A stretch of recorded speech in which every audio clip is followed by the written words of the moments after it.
Hello everyone. In the next lecture of linear algebra, we see the next point, that is direct sum. As we already know the definition of direct sum in group theory, let us discuss the definition of direct sum in terms of vector spaces. Suppose V1, V2, Vm be the vector spaces over a field K and consider its Cartesian product of sets V1, V2, Vm defined as capital V is equals to the cross product of V1, V2, V3 up to Vn. That set is nothing but the M tuple, that is it has an element V1, V2, Vm, where V1 belongs to capital V1, V2 belongs to capital V2, that is Vi belongs to capital Vi for every I runs from 1 to M. Then that V, which is the cross product of V1, V2 up to Vm, is again a vector space over K under the component wise addition and scalar multiplication. That is, if we taking a two element in that capital V, say x1, x2, xm and y1, y2, ym, then its addition are component wise addition, and the scalar multiplication, it is again component wise scalar multiplication. Then this, under this two operation, this V forms a vector space, and this vector space in terms of defined in terms of a sum, that sum is called as external direct sum of vector spaces V1, V2 up to Vm, and shortly it is denoted by this symbol is for the direct sum of Vi I runs from 1 to M, or simply it is denoted as the direct sum of V1, V2, V3 up to Vm. Now also we see the equivalent definition of direct sum.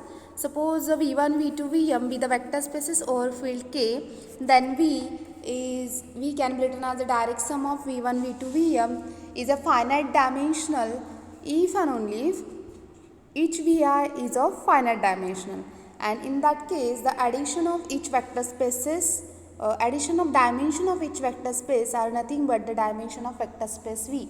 And since this one is a straightforward proof, since if that vector space V is of finite dimensional, then this summation it is finite. This summation is finite if and only if each dimension of each Vi is finite. And also conversely, if the dimension of each Vi is finite and dimension of V, it is a finite sum of finite entities which is again finite, therefore the dimension is finite if and only if each one of the Vi is of finite dimension. And from this proposition we see that the dimension of vector space are nothing but the addition of dimension of corresponding vector spaces. So let us see the next proposition, that is 6.2, which gives the equivalence criteria for the isomorphism of the direct sum of the subspaces and the vector space. Let V be the vector space over K, and W1, W2, W3 up to Wm be the subspaces of vector space V.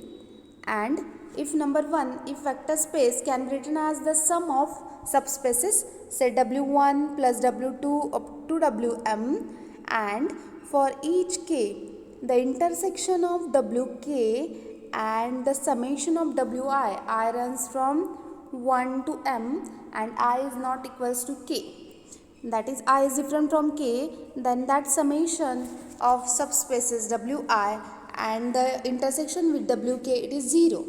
When this intersection is 0, then we say that V is isomorphic with the direct sum of W1 plus W2 up to Wm. That is, we get the equivalent criteria.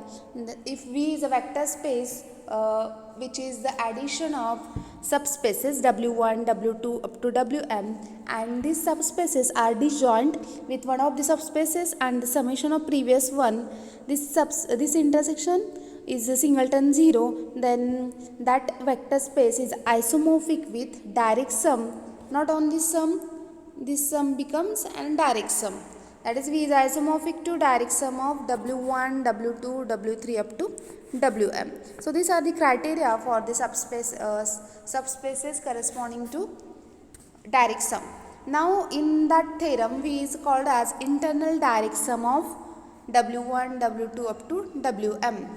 Now also, if V is internal direct sum of that subspaces, then each Wi is subspace of V.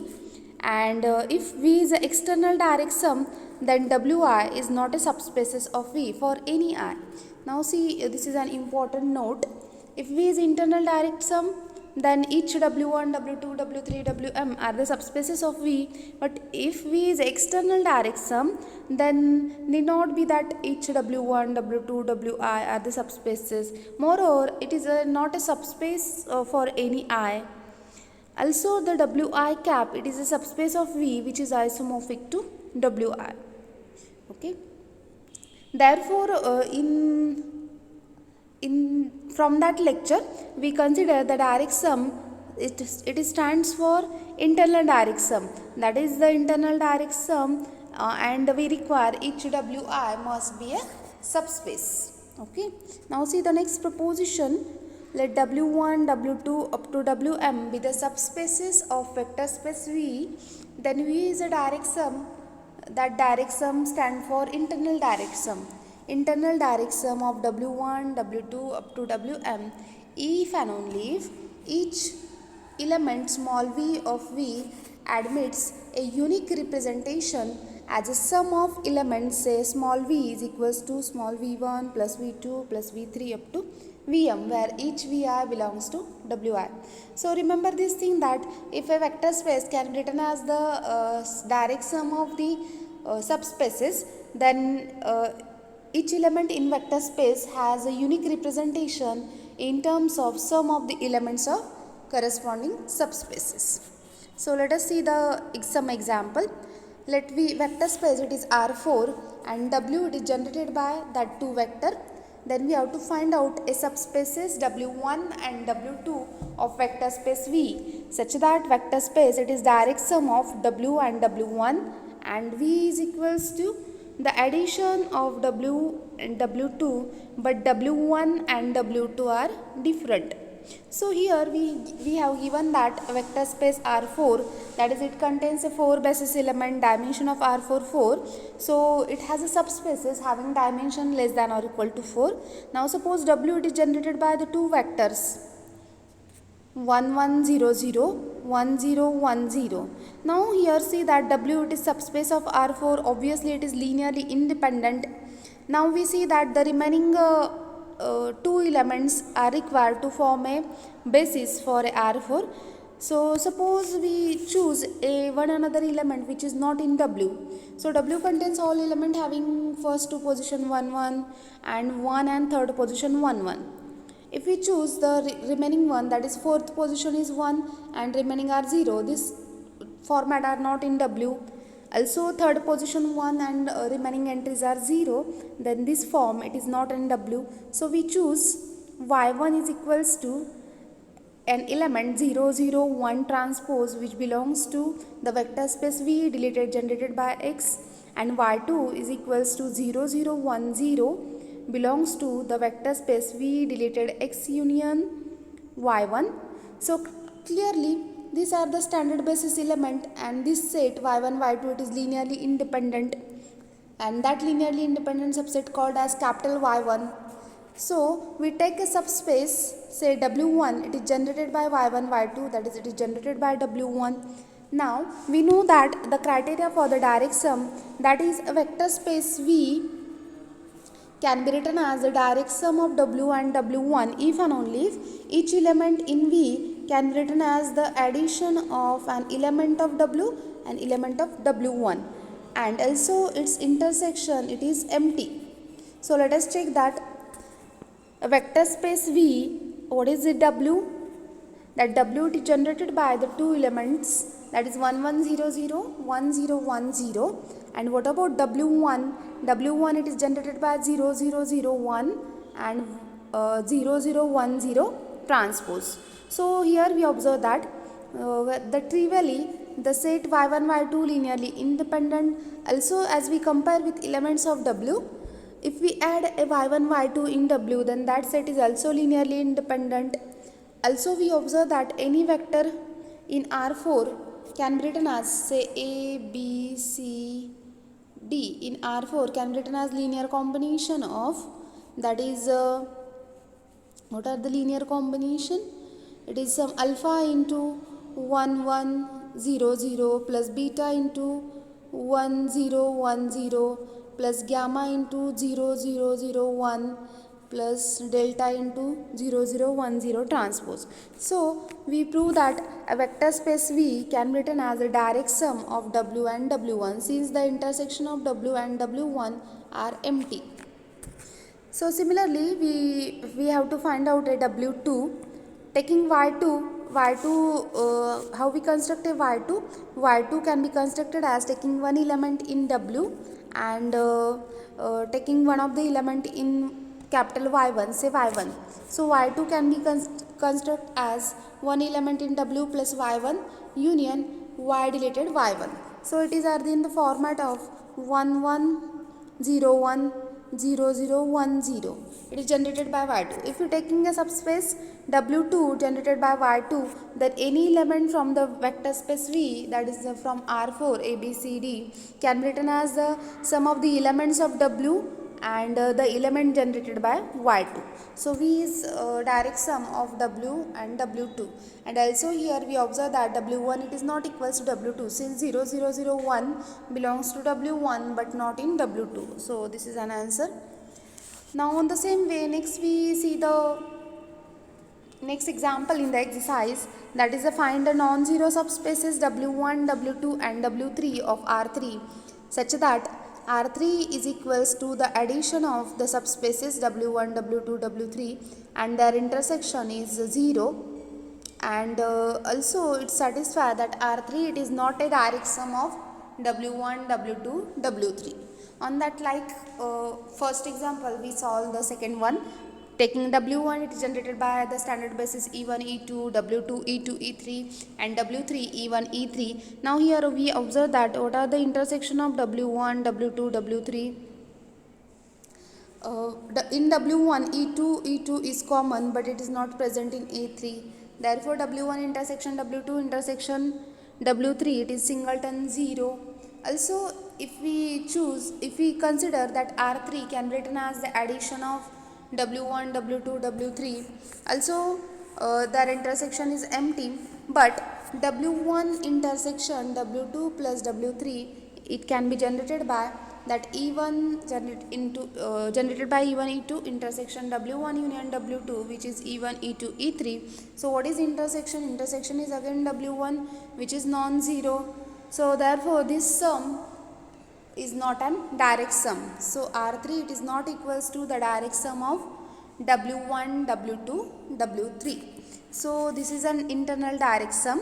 Next point, which is the matrix of linear transformation. This is an important point. So what this point says that if V is a finite dimensional vector space over field K and B is equals to suppose the elements x1, x2, xn and order basis, then corresponding to that basis a linear transformation can be described in terms of matrices. So for each vector each element in vector space V are uniquely determined by the scalar linear combination. Then we define a mapping corresponding to basis B from V to Kn as element V under the basis B. It is an column vector of coefficient alpha 1, alpha 2, alpha n.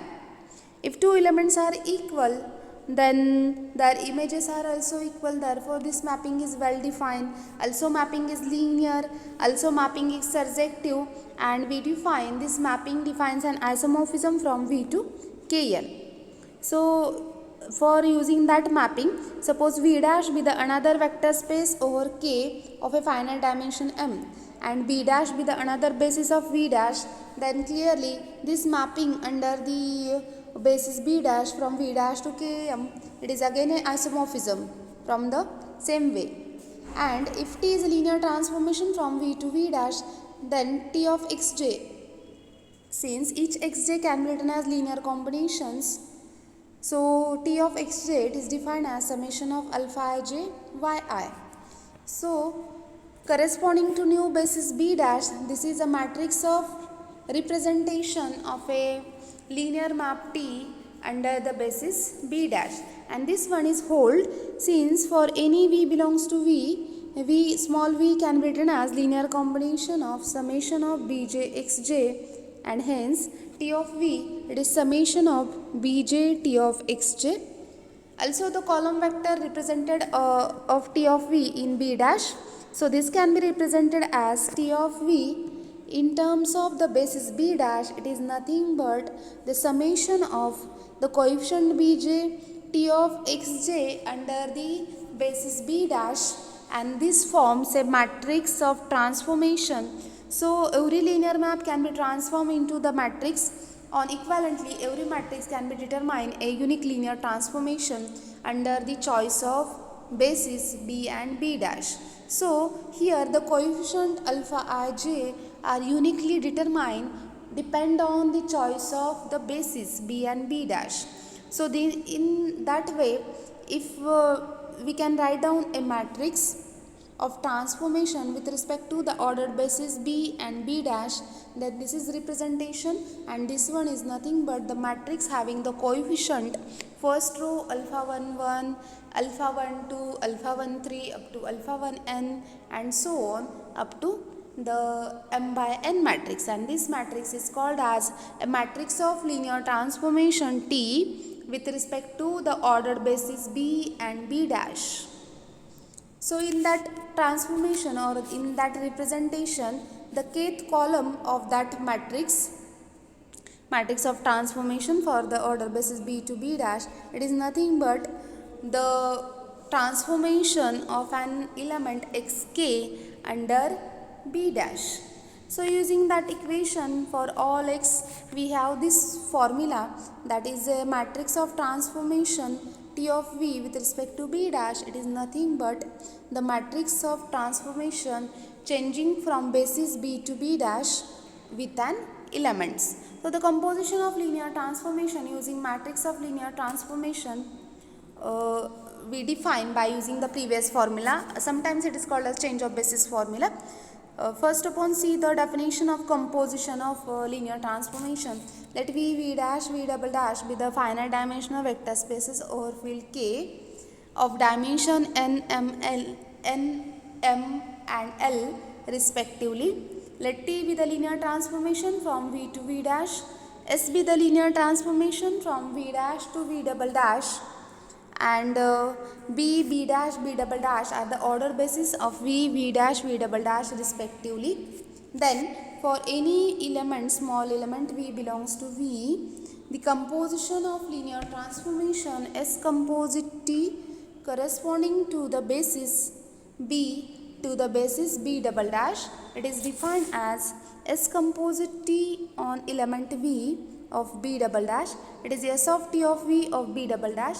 Again using the formula, it becomes B double dash S B dash T of V B dash. So using that formula for the change of basis, we finally obtain the S composition T with respect to B double dash. It is S of B dash to B double dash, T of B to B dash. That is T of B to B dash, S of B dash to B double dash, that is S composite T from B to B double dash. This is the formula for change of basis formula for the composition of two linear transformation. In the next lecture, we see the next detailed examples.